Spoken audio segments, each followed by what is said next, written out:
चलो यार आ जाओ फटाफट से, आ जाओ सारे।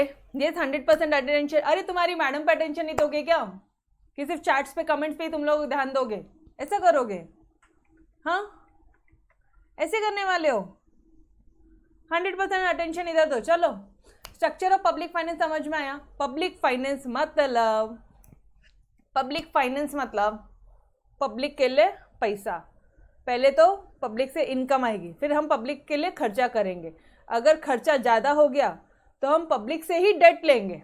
समझ में आ रहा है? वो पब्लिक से डेट लेना मतलब या तो वो इंटरनल, अगर तुमने अपने इंडिया के लोगों से लिया तो इंटरनल डेट हो गया, फॉरेन से लिया तो एक्सटर्नल डेट हो गया। ये समझ में आ रहा है क्या? अरे स्वानंद सर की शादी का एग्जाम्पल लिया, देखो पूरा चैप्टर स्मूथली हो गया। ठीक है, शादी के लिए फाइनेंस। तो पहले क्या करेंगे सर, शादी में कहाँ कहाँ कितना कितना खर्चा लगना है पहले वो देखेंगे। फिर शादी के लिए इनकम कहाँ कहाँ से आ रही है वो देखेंगे। ठीक है, फिर पैसा कम पड़ा तो हम शादी के लिए उधारी लेंगे। जहाँ जहाँ पब्लिक है उधर उधर उधर उधर शादी शादी शादी। ठीक है, उसके बाद में एक पॉलिसी बनाएंगे सर बैठ के। गोरी मेम वाले लोगों के वहाँ से आ रहे हैं सब, ठीक है, उनके ससुराल वाले वहाँ से आ रहे हैं, फॉरेनर है सारे के सारे, तो ऑब्वियसली खाने में भी इटालियन मैक्सिकन शायद ये सारी चीज़ें कुछ लगती होगी। तो फिस्कल पॉलिसी बनाई उन्होंने एक बार, अपना पॉलिसी बनाई है जहाँ पे उन्होंने तीनों बातों की इनकॉर्पोरेशन किया कि कितना खर्चा होना चाहिए, कितना रेवेन्यू होना चाहिए और कितना डेट होना चाहिए। And last is your administration. Simple. बोलो ये पॉइंट्स तोड़ एवरीवन।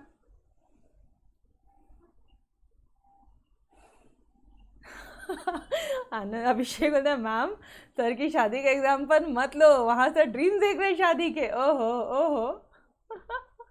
ग्रेट ग्रेट ग्रेट, देखने दो ना, अच्छा है ना, इस साल तो शादी करवा के रहेंगे अपन उनकी। ठीक है, तुम भी ढूंढो हम भी ढूंढते हैं। चलो बोलो या चलो जोक्स अपार्ट, ये टॉपिक समझ में आया? पब्लिक फाइनेंस, पब्लिक के लिए कहाँ, पब्लिक से रेवेन्यू, फिर पब्लिक पे खर्चा। अगर पब्लिक का खर्चा ज़्यादा है, पैसे कम पड़ रहे तो पब्लिक से डेट, इंटरनल हो सकता है एक्सटर्नल हो सकता है। फिर फिस्कल पॉलिसी बनाएंगे, फिर वो देखेंगे कि वो जो फिस्कल पॉलिसी है वो प्रॉपरली मैनेजमेंट हो रहा है या नहीं हो रहा है, फाइनेंशियल एडमिनिस्ट्रेशन हो रहा है या नहीं हो रहा है। Done done everyone. चलो आ जाओ अब reasons for growth of public expenditure. Public expenditure का जो ग्रोथ हो रहा है, मतलब इतना ज़्यादा हम जो लोगों पे खर्चा कर रहे हैं, उसके ग्रोथ के रीजंस क्या है। ठीक है, एक ये टॉपिक एक बचता है अब आपका, और एक टॉपिक बचता है आपका बजट, जो आपको बहुत अच्छी तरह से मैंने समझाया था बजट क्या होता है। ये थोड़ा सा टॉपिक बीच में याद छूट गया यार। चलो आ जाओ, पहले बजट फिनिश करते हैं आज, एंड कल हम लोग वो वाला टॉपिक फिनिश कर लेंगे। तो tomorrow your chapter will be finished. ठीक है, चलो आ जाओ। बजट, गाइस बजट क्या होता है? बजट क्या होता है बोलो ना।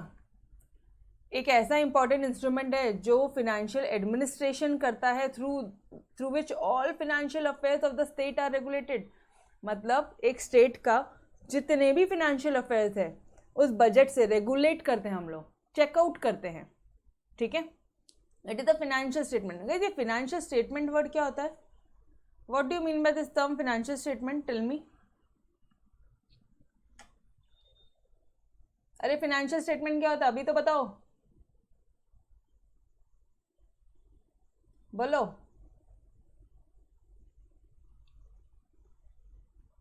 अरे आतंकवादियों चुप क्यों हो गए हो, बोलो। Finance related. अरे सिर पकड़ना, मैंने अकाउंट्स में क्या पढ़ा तुमने? फिनेंशियल स्टेटमेंट पढ़ा नहीं क्या? Yes, financial statement, trading account, P&L account, balance sheet. अरे क्या करते हो? हाँ आनंद, ऐसे नहीं। ठीक है चलो आ जाओ। तो it is the financial statement. Budget क्या है? ये एक ऐसा फिनेंशियल स्टेटमेंट है। मतलब मैम बजट भी ट्रेडिंग बैलेंस शीट के तौर में दिखेगा हमें? Yes exactly correct. ये एक ऐसा फिनेंशियल, एक मिनट, बहुत सारा यहाँ पे ये दिख रहा है। ठीक है, सारी चीज़ें लेट मी रब, फिर हम लोग एक एक चीज़ ध्यान से अच्छी तरह से देखते हैं। बजट भी आपका फिनेंशियल स्टेटमेंट जैसा ही दिखता है। ठीक है, तो budget is a financial statement जहां पे कितना पैसा आया और कितना खर्चा हम करने वाले हैं, एक्सपेक्टेड रिसीट कितनी है। ठीक है, कमिंग फाइनेंशियल ईयर मतलब नेक्स्ट ईयर में, अभी सर अभी से बजट बनाएंगे ना अपनी शादी का कि अगले साल मेरे को कहाँ कहाँ से पैसा मिलने वाला है और अगले साल मैं कहाँ कहाँ खर्चा करने वाला हूँ। समझ में आ रहा है? ओके। तो in every budget there is a set of 7 budget document, 7 type के डॉक्यूमेंट्स होते हैं जो डिस्क्राइब करते हैं details of the government finances of India. जो गवर्नमेंट के पास में जितने भी फिनेंसेस है उन सब के डिटेल्स वो लोग बताते हैं। ठीक है, ओके। फिनेंशियल ईयर क्या है? 1 अप्रैल से 31 मार्च। मैडम मतलब अरे बाबा 1 अप्रैल से 31 मार्च का ही फिनेंशियल स्टेटमेंट बनेगा। समझ में आ रहा है? The word budget is derive from the French word bouquet which means bag और वॉलेट कंटेनिंग फिनेंशियल प्रपोजल। अच्छा, यहाँ पे इस बजट में पैसे नहीं होते हैं, इस बॉकेट में पैसे नहीं होते हैं, ये एक ऐसा वॉलेट है जहाँ पे फिनेंशियल प्रपोजल्स होते हैं। समझ में आ रहा है? Okay. These financial proposals are in the form of government के एक्सपेंडिचर एंड गवर्नमेंट रेवेन्यू। ये किस फॉर्म में होंगे? ये या तो गवर्नमेंट को कितना कितना खर्चा करना और कहाँ कहाँ से इसको इनकम आएगा, ये 2 ही फॉर्म में होंगे। समझ में आ रहा है? मतलब मोटे मोटे पे मतलब in broader terms we need to say कहाँ कहाँ से पैसा आ रहा है, कहाँ कहाँ से पैसा जा रहा है। बस एक ऐसा वॉलेट है, एक ऐसा बैग है जहाँ पे आप इस तरह फाइनेंशियल प्रपोजल्स रखते हो। समझ में आया एवरीवन? बोलो, यहाँ तक समझा? ओके चलो, फिर इसका भी एग्जांपल मैंने आपको ऑलरेडी दे दिया था कि अगर तुम्हारे सर, ठीक है, अगर स्वानंद सर उनके लिपस्टिक पे, वो गोरी मैम की लिपस्टिक पे खर्चा करेंगे तो ये कौन सा खर्चा हो जाएगा? This will be your revenue expenditure. क्यों? क्योंकि ये जो खर्चा ये बार बार बार बार होगा। अगर उन्होंने उनको कुछ गिफ्ट दिया, बार बार देना पड़ेगा ना यार। यस और नो?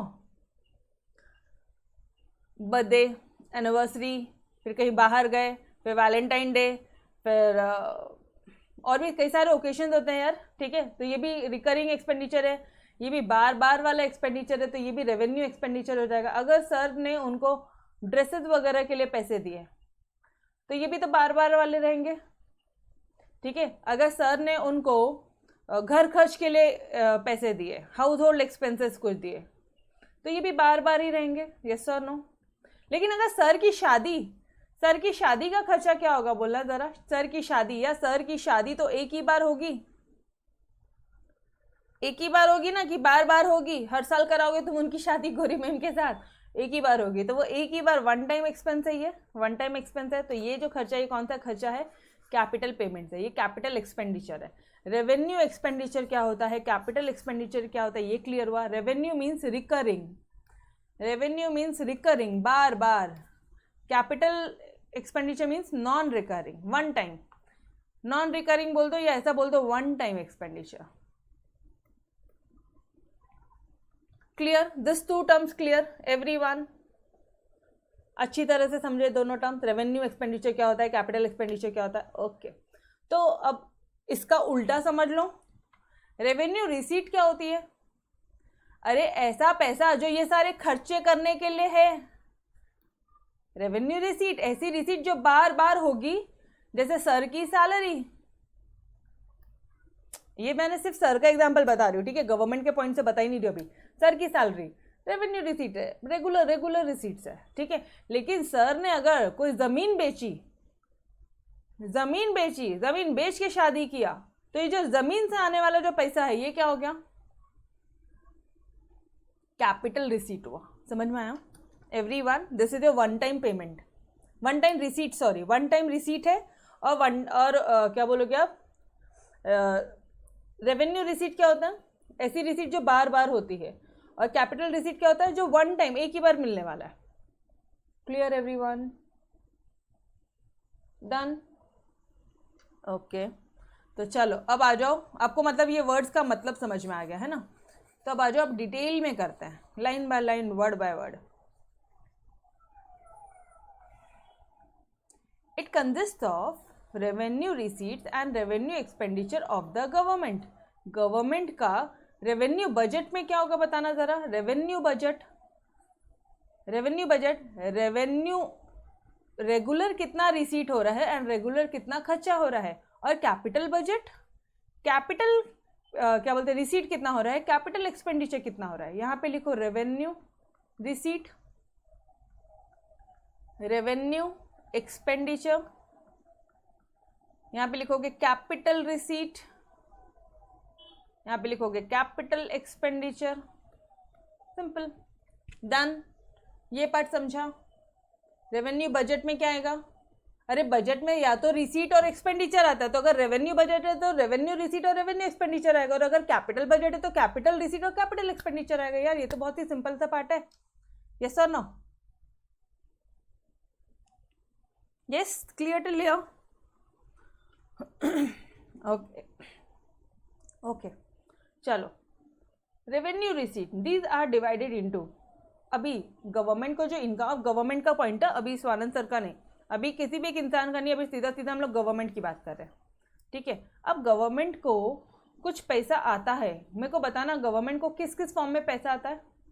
वो या तो टैक्स फॉर्म में भी हो सकता है, टैक्स रेवेन्यू भी हो सकता है, नॉन टैक्स रेवेन्यू भी हो सकता है, ठीक है। रिसीट बोल रहे हो, रेवेन्यू रिसीट बोल रहे हो, तो टैक्स भी हो सकता है, नॉन टैक्स भी हो सकता है। अरे ये सुनो, ये चीज़ें भी हमने पढ़ी ना अभी, तो ऊपर जाके पढ़ के अपन, याद आ रहा है ये part, tax revenue, non tax revenue, yes everyone, okay. और अगर गवर्नमेंट खर्चा करेगी तो गवर्नमेंट किस किस पार्ट पे खर्चा कर सकती है, गवर्नमेंट सब्सिडी दे सकती है, गवर्नमेंट ग्रांट्स देती है, गवर्नमेंट बोरोइंग देती है। It comprises of interest paid on government borrowing. जो मान लो गवर्नमेंट ने ना कुछ बोरोइंग किया है, गवर्नमेंट ने फॉरेन से, मान लीजिए फॉरेन से गवर्नमेंट ने $500 बिलियन उधार लिया है, तो इस पे इंटरेस्ट देना पड़ेगा, इंटरेस्ट देना पड़ेगा गवर्नमेंट को। तो ये क्या हो गया, ये इंटरेस्ट आ जाएगा, इंटरेस्ट ऑन बोरोइंग। ये भी तो खर्चा ही हुआ, यस और नो, ये भी तो खर्चा हुआ। ग्रांट, कई बार गवर्नमेंट ग्रांट देती है, कई बार गवर्नमेंट सब्सिडी देती है, एलपीजी की सब्सिडी लेते तो हो तुम लोग, यस और नो? Clear everyone? बहुत सिंपल सा पार्ट है, बहुत ज़्यादा कॉम्प्लिकेटेड बनाना ही नहीं है इसे। रेवेन्यू बोला, सुनो ना, आओ इधर आओ, इधर आओ, चलो बनाओ इधर, रेवेन्यू बजट बनाओ। यहाँ पे क्या बोलोगे, रेवेन्यू रिसीट, लिखो इधर revenue budget, revenue receipts, revenue expenditure, ठीक है। रिसीट किस फॉर्म में हो सकती है, या तो टैक्स में हो सकती है या तो नॉन टैक्स में हो सकती है, ठीक है।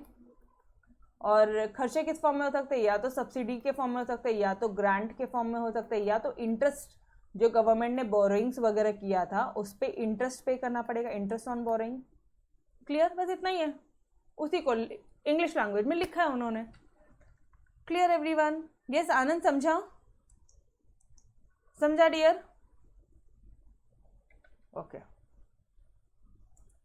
चलो, अब बात करते हैं अपन, रेवेन्यू बजट तो हो गया यार, अब बात करते हैं कैपिटल बजट की, कि यार ये कैपिटल बजट क्या होता है। कैपिटल बजट वो भी बहुत सिंपल है, जैसे कि कैपिटल रिसीट और कैपिटल पेमेंट लेगा, वो यहाँ पे हमने ऑलरेडी लिख दिया, देखो कैपिटल रिसीट, कैपिटल एक्सपेंडिचर। तो अब मुझे बताना कैपिटल रिसीट कहाँ कहाँ से हो सकती है। कैपिटल रिसीट बोलो एग्जाम्पल्स। वन टाइम पेमेंट मिलेगा गवर्नमेंट को, वन टाइम, एक ही बार, जैसे एक बार पब्लिक ने पैसा दे दिया, लोन रेज फ्रॉम पब्लिक, एक बार आरबीआई ने पैसा दे दिया, आरबीआई से भी लोन ले लिया आपने, एक बार फॉरेन गवर्नमेंट से लोन ले लिया, या अदर कुछ फॉरेन बॉडी थे उनसे आपने लोन ले लिया, जैसे कि वर्ल्ड बैंक, आईएमएफ वगैरह, इंडियन मॉनेटरी फंड, समझ में आया? ओके तो चलो आ जाओ यार, लिख लो यहाँ पे फटाफट से, आओ लिखो पहले, बिकॉज इतना थ्योरेटिकल वे से मत पढ़ो, स्मूथ से अच्छी तरह से पढ़ो उसको। अब बात करते हैं कैपिटल बजट की। कैपिटल बजट कहाँ कहाँ से पैसा आएगा, कैपिटल रिसीट क्या क्या हो सकती है, वन टाइम रिसीट बताना मुझे, एंड कैपिटल पेमेंट।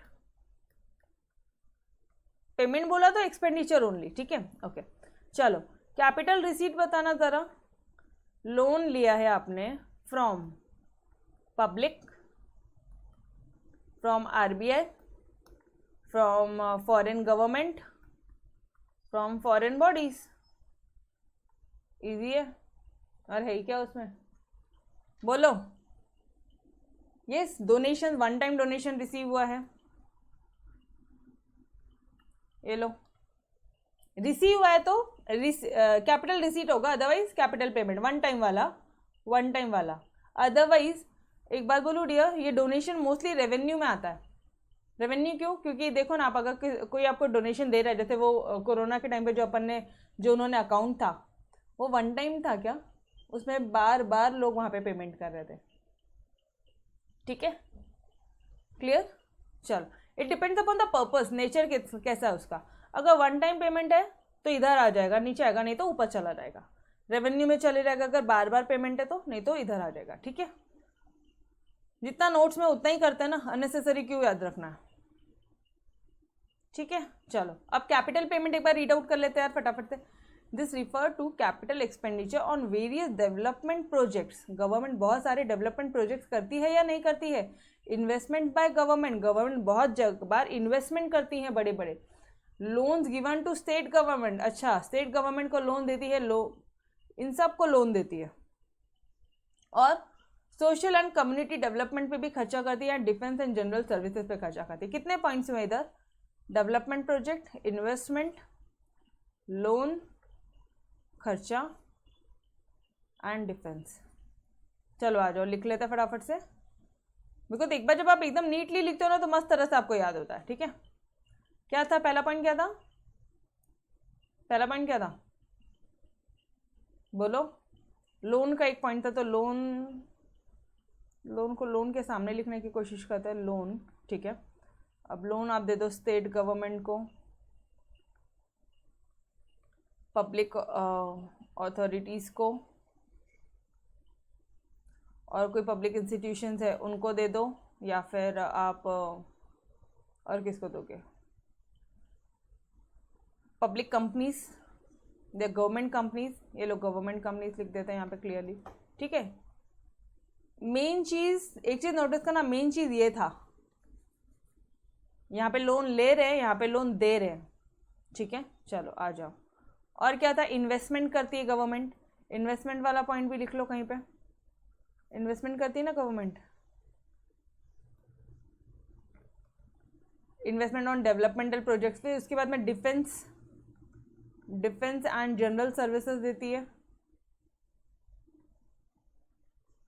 चलो अब आ जाओ, एक बार फटाफट से चेक करते हैं और क्या क्या पॉइंट्स थे। Various development projects, investments by government है बस, expenditure on social and community development. Okay,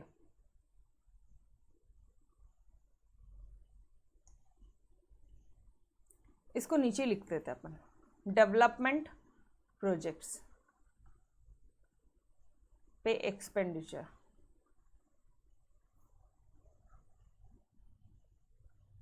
या यहाँ पे लिख लो एक्सपेंडिचर।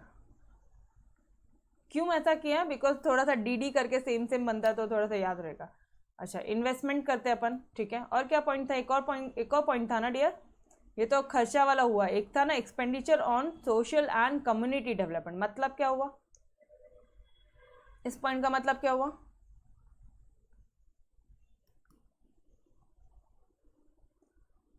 आप खर्चे कर रहे हो सोशल एंड कम्युनिटी डेवलपमेंट। एक काम करते हैं ना, development of social and community, इससे रिलेटेड भी खर्चा है। तो ये दोनों जो पॉइंट्स है यहाँ, इसकी स्टार्टिंग लगे तो आप ऐसे कर देना, एक्सपेंडिचर कर देना, तो this will be easier for you all to remember the points. ठीक है, चलो। It depends Shraddha, it depends donation one time है या रेवेन्यू है, it depends upon the nature. अगर वो एक ही साल के लिए एक ही बार का डोनेशन मिला है, ठीक है, जैसे हम लोग भी कई बार डोनेशन देते हैं, ठीक है, अगर एक ही बार दिया है तो वो क्या हो जाएगा? कैपिटल। और अगर बार बार दे रहे हो तो बार बार डोनेशन मिल रहा है तो revenue. It depends upon the nature. Okay, वो क्वेश्चंस में आएगा, उस हिसाब से हम आंसर करेंगे। हम ऐसे नहीं आंसर कर सकते कि डोनेशन क्या बताओ, ऐसा नहीं बोल सकता। डोनेशन के नेचर देखेंगे फिर हम लोग आंसर करेंगे। ठीक है, चलो आ जाओ। ये चीज़ लिखी क्या आपने? ये बता दो मुझे फटाफट से। ये चीज़ लिख ली? आंसर एग्जाम में नहीं लिख पाओगे, मार्क माय वर्ड्स। तो इस चीज़ को ऐसे ही पढ़ो। लोन कैपिटल रिसीट बताओ पहले मुझे फटाफट से। कैपिटल रिसीट क्या हो सकती है? आपको लोन मिल रहा है, ठीक है, लोन फ्रॉम पब्लिक, आरबीआई से लोन मिल सकता है, आपको फॉरेन बॉडी से मिल सकता है, फॉरेन इंस्टीट्यूशन से मिल सकता है, फॉरेन गवर्नमेंट से मिल सकता है, एक्सेट्रा। और कैपिटल पेमेंट क्या है?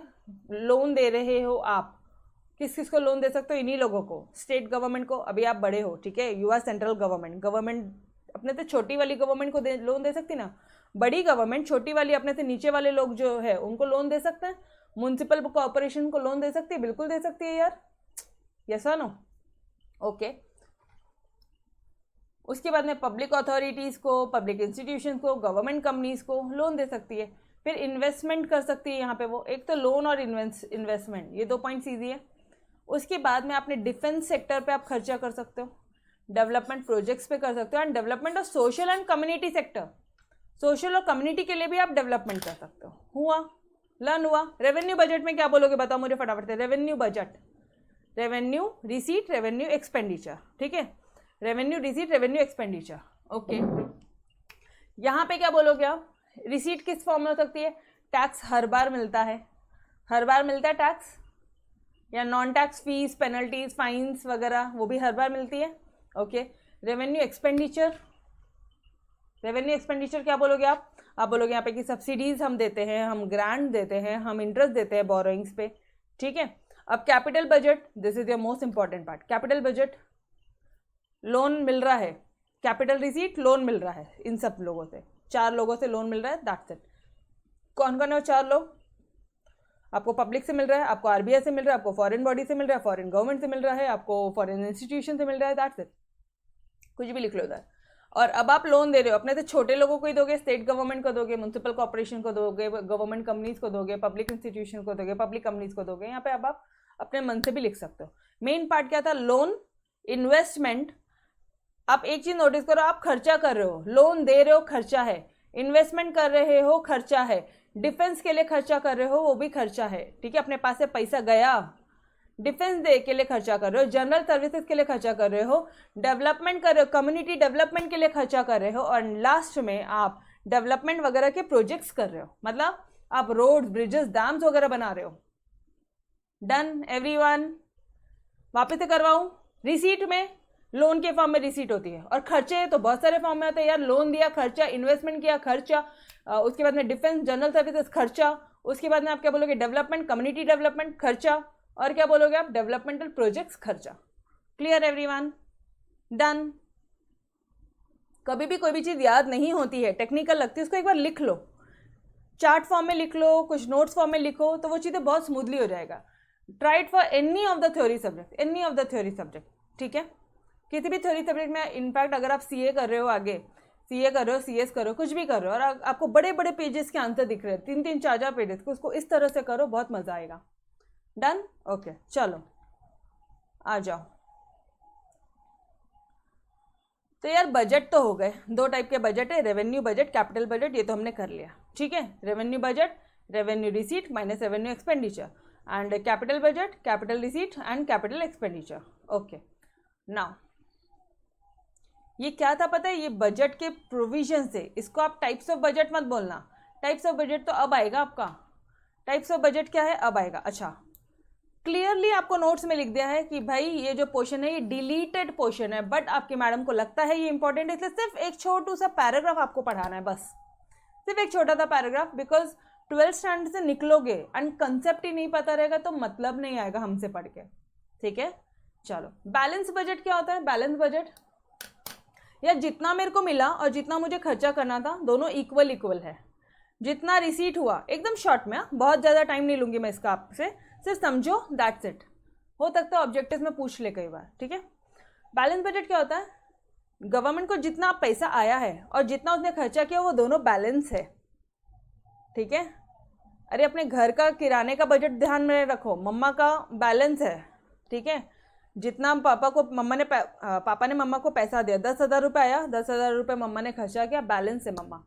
सरप्लस बजट क्या होता है? सरप्लस, जब मम्मा के पास में सरप्लस बच गया, जब गवर्नमेंट के पास में सरप्लस बच गया, मतलब उन्होंने खर्चा कम किया, और ये हमेशा मम्मा यही करती है हमारी, ठीक है, हमेशा मम्मा यही करती है, तो गवर्नमेंट भी यही करते हैं, हमारे गवर्नमेंट भी यही करते हैं, हमेशा रिसीट ज़्यादा है और खर्चा कम है। Done everyone. एंड डेफिसिट क्या हो गया, डेफिसिट क्या हो गया यार, खर्चा ज़्यादा कर दिया, तुम्हारे पास में कमी पड़ गई, तुमको लोन लेना पड़ गया। डेफिसिट, रिसीट कम है, पैसा आया कम, पैसा गया बहुत ज़्यादा। मम्मा कब चिल्लाती पापा पे, क्या यार आपने 8,000 ही रुपए दिए मुझे और मुझे जो खर्चे लगे 10,000 लग गए, ये 2,000 रुपये वापस दो। ठीक है, यहाँ पे 10,000 इक्वल टू 10,000, एक मिनट को 10,000 नहीं लेते, 8,000 ही ले लेते अपन, एग्जाम्पल बेस्ट बैठेगा। 8,000 इज इक्वल टू 8,000, खर्चा और इनकम दोनों बराबर थी यहाँ पे। यहाँ पे डैडी ने खुश होके, दिवाली का टाइम था, 10,000 रुपये दे दिए एंड खर्चा सिर्फ 8,000 ही किया हमारी मम्मा ने। और यहाँ पे समझा एवरीवन, सिंपल सा कंसेप्ट है यार। यस, फेस्टिवल में एक्स्ट्रा मनी लेता है। Done, okay. अभी एक बार क्विक थोड़ा सा एक और कंसेप्ट बता दूं क्या आपको, आगे के आपके फर्दर स्टडीज के लिए बहुत काम आएगा। ये जो सरप्लस बजट होता है, सरप्लस जो बजट होता है इन inflation and deficit budget in depression, क्या होता है गाइस, ये इन्फ्लेशन में सरप्लस बजट होता है मैम। मतलब देखो, इन्फ्लेशन में क्या होता है, टैक्स रेट एकदम, गुड्स महंगे हो जाते हैं। इन्फ्लेशन मतलब क्या होता है, मैंने आपको बताया था, याद है, चैप्टर नंबर 1 याद करो, प्राइस एकदम बढ़ जाती है, प्राइस बढ़ जाती है, टैक्सेस एकदम बहुत ज़्यादा बढ़ जाता है। प्राइस क्यों बढ़ी, महंगा क्यों हुआ ये सामान, क्योंकि टैक्सेस बढ़ गए, टैक्सेस बढ़ गए। अच्छा ये ऐसा है, हाँ ये ऐसा है, ये this is your arrow, this is your arrow dear, ठीक है, तो don't get confuse, minus minus कुछ नहीं है वो, ठीक है, ओके। टैक्सेस बढ़ गए, गुड्स महंगे हो गए। तुमको 8,000 रुपये दिए थे डैडी ने, आपने 6,000 रुपये ही खर्चे किए, रिड्यूस कर दिया परचेजिंग पावर, आपने डिमांड भी कम कर दी, fall in the defective demand. अरे मेरे को बताओ ना, दिवाली के टाइम पे अगर तेल के जो भाव है वो एकदम बढ़ गए तो मम्मा लेगी क्या, उतना नहीं लेगी। मम्मा बोलेगी बेटा, या फिर मान लो ड्रेसेस, जो आपको जो चीज़ें पसंद आ रही है, you want to do shopping, या फिर कई बार देखना ये अपना कौन सा होता है, धनतेरस जो होता है, धनतेरस, ठीक है, दिवाली के 2 दिन पहले जो होता है धनतेरस होता है, उसमें हम लोग कुछ गोल्ड सिल्वर के कॉइन्स वगैरह कुछ ऐसा मेटल्स खरीदते हैं, ठीक है, प्रीशियस गोल्ड प्रीशियस मेटल्स खरीदते हैं। तो इस टाइम पे अगर वो बहुत महंगा होता है ना, जनरली आवर पेरेंट्स अवॉइड कि ठीक है कोई ज़रूरत नहीं है, आप इतना बड़ा कुछ गले का सेट वगैरह मत लो, वो बहुत कॉस्टली होगा, एक नॉर्मल शगुन के तौर पे एक कॉइन ले लेते हैं, दैट्स इट। नहीं सोने का तो चांदी का ही कॉइन ले लेते हैं मम्मी, 500 600 या 1,000 रुपये का सफिशिएंट है। बहुत सारी फैमिलीज़ को देखा है मैंने, जब भाव बहुत ज़्यादा बढ़ता है ना, वो छोटा सा एक शगुन के तौर पे लेते हैं, ख़त्म, अक्षय तृतीया, कम कर देते अपनी डिमांड। गाइस क्या हुआ है देखो यहाँ पे, fall in the effective demand, demand कम कर दी, डिमांड कम हो गई तो मुझे बताना, चैप्टर नंबर 3 में चलो ज़रा फटाफट से, डिमांड कम हो गई तो प्राइसेस क्या हो जाएंगे, अरे प्राइस कम तो डिमांड कम, बोलो। नहीं मैडम, डिमांड चैप्टर में तो आपने ऐसा नहीं बताया था, आपने डिमांड चैप्टर में बताया कि प्राइस बढ़ेगी तो डिमांड कम होगी, और जब प्राइस कम हो जाएगी तो डिमांड ज़्यादा होगी, आपने तो ऐसा बताया था। तो यहाँ पे क्या हो रहा है एग्जैक्टली, इस ये पॉइंट पे कहाँ चल रहा है अपन, इफेक्टिव डिमांड क्या हो रही है, कम हो रही है, इफेक्टिव डिमांड कम हो रही है।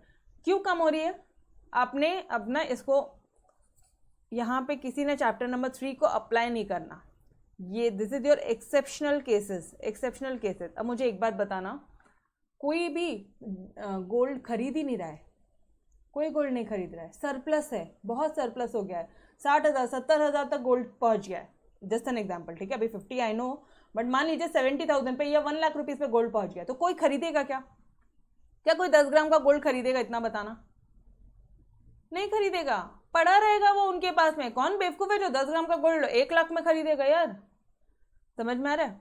तो there is fall in prices, उसकी प्राइसेस कम हो जाएगी, इन्फ्लेशनरी जो प्रेशर है वो कंट्रोल्ड में आ जाएगा, समझ में आ रहा है। इस तरह से आपकी इकोनॉमी वर्कआउट करती है, इस तरह से गवर्नमेंट काम करते हैं। गवर्नमेंट कैसे काम करती है फटाफट से देख लेना ज़रा, टैक्सेस बढ़ा देगी, रेट बढ़ा देगी, इन शॉर्ट रेट बढ़ गए, प्राइसेस बढ़ गई, इन शॉर्ट यहाँ पे देखो, अब प्राइसेस बढ़ गई तो डिमांड कम हो गई।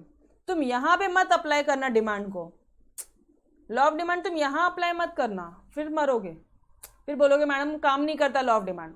अभी मेरे को बताओ, प्राइसेस बढ़ा दी तो क्या सच में डिमांड कम हुई? क्या प्राइसेस बढ़ाई, डिमांड कम कर दी उन्होंने? Fall in prices, fall in effective demand, inflationary pressure control हो गया, यस और नो?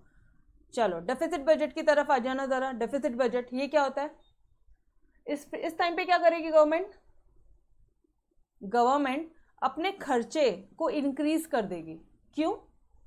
डेफिसिट बजट ध्यान रखो ना थोड़ा, ज़्यादा रिसीट कम है, डेफिसिट है, रिसीट कम है और आपके खर्चे बहुत ज़्यादा है। यहाँ पे खर्चे बहुत ज़्यादा हो रहे। डेफिसिट बजट में क्या ज़्यादा है डियर? आपको समझ में आ रहा है या नहीं आ रहा है? यहाँ पे गवर्नमेंट का खर्चा ज़्यादा है, वही चीज़ लिखा है, खर्चा ज़्यादा है, बोरोइंग ज़्यादा कर रही है गवर्नमेंट। तो इसका मतलब क्या हो रहा है? गवर्नमेंट ने क्या किया? जो डिमांड है उसको बहुत ज़्यादा बढ़ा दी, इन्वेस्टमेंट बहुत ज़्यादा बढ़ा दी, एम्प्लॉयमेंट बहुत ज़्यादा बढ़ा दिया, and unemployment rate is kept under the check. समझ में आया क्या? नहीं समझ में आ रहा छोड़ दो, this was just for your extra practice, मतलब आपके फ्यूचर के लिए पढ़ा है। समझ में आया? अरे गवर्नमेंट ज़्यादा से ज़्यादा बोरिंग्स कर रही है, ज़्यादा से ज़्यादा खर्चा करने के लिए रेडी है। किस पे करेगी? आप पे करेगी, ठीक है? आप डिमांड ज़्यादा से ज़्यादा बढ़ाओगे, इन्वेस्टमेंट ज़्यादा से ज़्यादा होगा, एम्प्लॉयमेंट ज़्यादा से ज़्यादा बढ़ेगा। अभी समझा एवरीवन? और सरप्लस बजट में क्या होता है? सरप्लस बजट में क्या होता है? सरप्लस बजट बहुत ज़्यादा पैसा है, तो सरप्लस बजट में क्या होगा एग्जैक्टली बताना मुझे। देखो कहाँ पे किस पॉइंट पे आके हिट करना है ना, वो बताती हूँ मैं आपको। यहाँ पे डिमांड सप्लाई तो मैंने सिर्फ आपको एक्स्ट्रा का बताया, यहाँ पे इस पॉइंट में आके हिट करो। खर्चा कम है, खर्चा कम हो जाएगा। कब कम होगा? जब आपने प्राइसेस बहुत ज़्यादा बढ़ा दिए होंगे, टैक्सेस बढ़ा दिए सर। समझ में आ रहा है? बस ये स्टार्टिंग के पॉइंट्स पे थोड़ा सा ध्यान दे दो, अब आगे आगे पूरी स्टोरी अपने आप चलती रहेगी, ठीक है? The main part was only this. ये तो मैंने आपको सिर्फ कंसेप्ट बताया, इसको तो ध्यान में भी मत देना, छोड़ देना, बिकॉज इस अटेम्प्ट के लिए दिस इज नॉट इम्पॉर्टेंट, ठीक है? This is your reduce syllabus का पार्ट, तो ये हटा दो। बट इतना तो ध्यान में रख लो यार, बैलेंस बजट क्या होता है? जब दोनों, पापा को ने 8,000 दिया, मम्मा ने 8,000 का खर्चा किया, पापा ने 10,000 दिया, मम्मा ने 8,000 का खर्चा किया, सरप्लस। पापा ने 8,000 दिया, मम्मा ने 10,000 का खर्चा कर दिया, कुछ पैसा नहीं बचा मम्मा के पास में, मम्मा खाली हो गई है 2,000 से, मम्मा की सेविंग चली गई। समझ में आया? Clear everyone? यस और नो? जानबूझ के ये वाले पॉइंट्स आपको बहुत डिटेल में नहीं पढ़ाया मैंने अभी फिलहाल, सिर्फ this was the important, because हो सकता है ये ऑब्जेक्टिव में पूछ ले, इसलिए आपको पढ़ा दिया। क्लियर? ओके, तो guys we will stop till here. इसके आगे का अपन कल कंटिन्यू करते हैं, तब तक के लिए अलविदा। Yes, bye bye everyone, take care.